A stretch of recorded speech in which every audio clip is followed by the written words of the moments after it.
going through that shock of studying at the academy, and then suddenly I was speaking in English 24 hours. I was working in a hotel at the front desk. So imagine, it was really dealing with the public. So I was going through all those challenges, and Philip was really helping me in that sense. And I knew there were so many, millions of Spanish speakers out there. Kind of facing the same issues, and we thought this is so great, with this advantage that we have, like we can learn from each other every day. We can learn so much. We need to share it, to do something about it. Mm-hmm. So that's how the podcast started, and we never ever considered filming any videos. YouTube was really small at that time. There were not really. There were a few channels for teaching English, but maybe there were like 2 or 3, and there was nobody. People didn't even know what a podcast was when we started a podcast. They were like, "What?" So it was completely different back then. There were hardly everything is changing so rapidly, right? Mm-hmm. It's like, especially technology. Like you think about it, and it's the same. Like, a podcast. What's a podcast? And now it's just like something old-fashioned. It's like, a podcast. You're still doing. Yeah. Okay, so you started the first content that you published was audio. That's how it all started. It was Diálogos in inglés, our podcast. It's still available. And we were just talking about cultural things, or just anything that was going on in our lives. We just share it in the podcast. All right. I remember when we first spoke that you told me about how you met. Can you share that with on the podcast? Like, was it there in Cambridge that you guys met for the first time, or had you been together for a long time when that happened, or? Well, we met in 2008, so quite a bit before we started. Right. We met in Madrid. And it's not a typical student-teacher kind of thing. We didn't meet in an English class. That's what a lot of people like to think. That would be the great story, but unfortunately it was a club, not a class. All right. Not such a great story, but still that's how we met. We met on a night out basically, and I was eager to improve my Spanish. That's why I had moved to Madrid. All right. I was there with a bunch of friends, and Philip was with his British friends or American friend. They were all English teachers, so we all met, and then we started. But was it like a language exchange? Or? No, it was like a club, like 4 a.m. in the morning. And then we started going. They were like, let's go for a picnic. Let's go to Retiro Park. Like they have all these giddy plans. It was really, really fun for us. So we all started meeting my friends and Philip's friends, and it was great. So it was like kind of a language meetup every weekend. All right. We started going out together. So and then it was my idea to go to England, because when I was at university, I always wanted to go for an Erasmus. What do you call it? Erasmus internship or Erasmus year? An Erasmus year. Like a beca.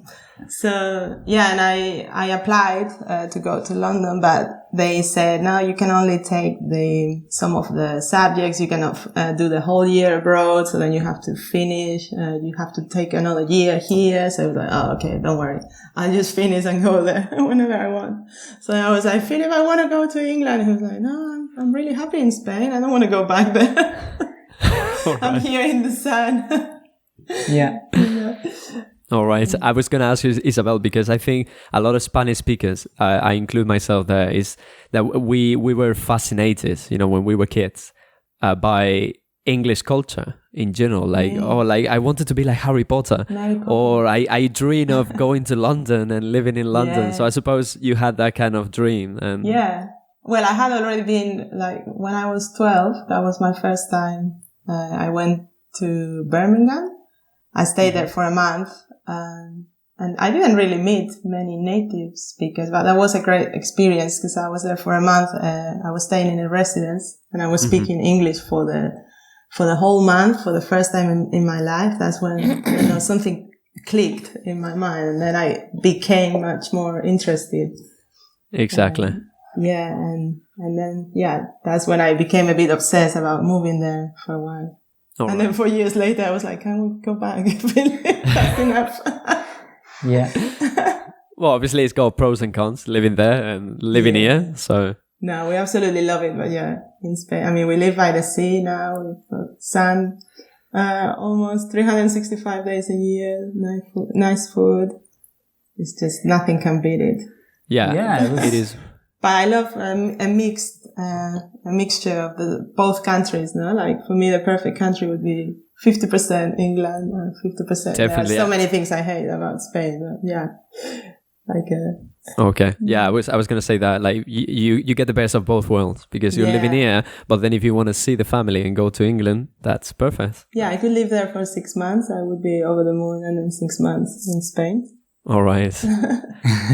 All right. But yeah, that was a great experience for you, because I think that's when you realize, wow, what I've been learning for so long is just not very useful, and I've learned everything wrong. You know, Isabel had spent a lot of time and money learning English in Spain. Then she moves to England, and it wasn't working for her, you know, and so that's kind of how I think we started, because we realized, you know, that your English was not really the English that they speak and that we speak in the UK.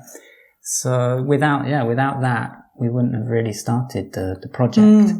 And so it was a good experience for you, wasn't it? To get immersed in British culture, and to get her first job on the front desk of a hotel. I learned the hard way. That was really jumping in the deep end. It was a really busy hotel as well. That was jumping in the deep end. I think that was quite a challenge. Yeah, like you kind of went through a lot. Yeah. I was a bit worried for her, but she did really well, and she was, you know, answering the phone to people with lots of different accents, Scottish, Welsh. That's a lot. Yeah, not a lot of people can say that. So yeah. I have a really funny story. At the hotel, somebody called. There was a customer I called, and I was writing down his email address. Okay. And his email address was something like, I don't know, George hyphen and then his surname. And I was like, hyphen. So how do you spell that? So it's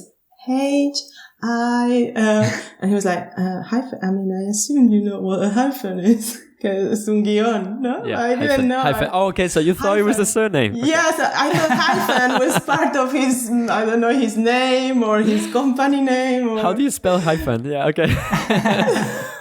Okay, that's a good one. Okay, H-I. Oh my God, that was so embarrassing. Yeah. And what was the other time? I think it was you were at reception, the phone rang, and you answered.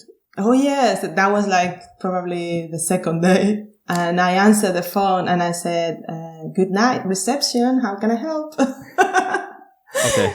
And then it was one of the managers, she was calling and she said, darling, please don't say good night. Yeah. That's only when you go to bed. I was like, exactly. So good night. I learned the hard way. Don't ask me.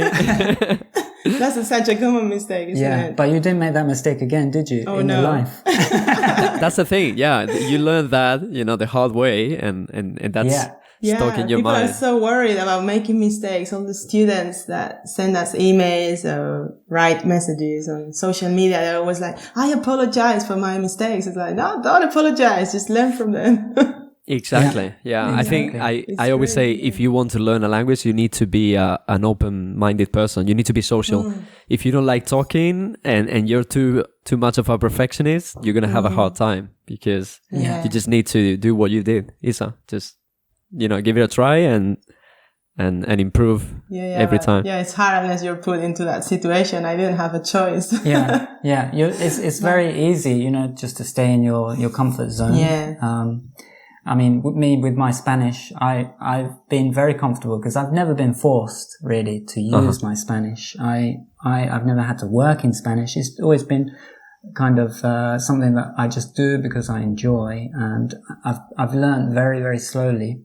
But yeah, I could have learned a lot quicker, and I could be at a higher level now if I'd really, had to start, if I'd had to